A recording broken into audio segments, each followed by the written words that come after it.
Hello, this is Colin with a double wheat pattern engraved on a 6mm wide band. And usually I'll start with a parallel line along both edges, creates a rail along the edge of the band. This also creates what's often called a thread line, and that's where a lot of these cuts will terminate into that line, and that way the chip is easily removed.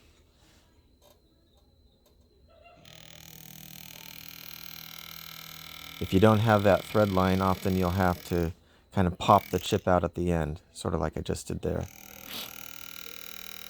Often I'll do that so that I have a better chance of missing that rail that's left on the edge.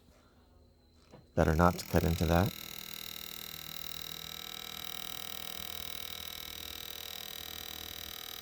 And so you'll see I'm working in groups of 3 or 4, whatever's comfortable along the top of the band. And I'll do the same cut in sequence, 3 or 4 times on one side. So I'll do all the left cuts and then all the right cuts. That tends to keep things more symmetrical and consistent. Okay, now I'm doing the second cut on this pattern. This creates the little, little cut or curl at the corner of the leaf. Gives a little extra sparkle and interest.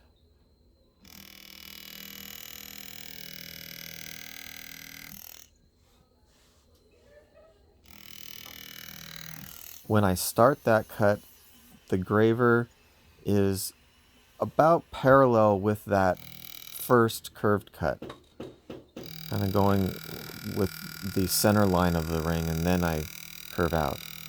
Now this is the third cut right here, sort of an S-shaped cut. Starts where that second cut started and then terminates at the termination of the first cut.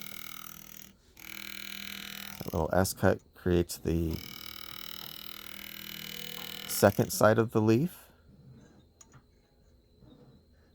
Okay, now I'm going back to the other side and creating those small curl cuts. Makes that corner of the leaf kind of curl down. Gives more depth to the leaf. Now here's the shade cuts. If size allows, I try to do 3 cuts instead of just 2. I feel odd numbers tend to look a little bit nicer design-wise. Sometimes though, if it's a small pattern, you don't have enough real estate, enough space to do those cuts. So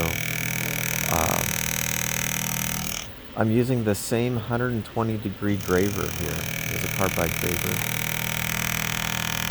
with a high polished face, so it leaves nice polished lines.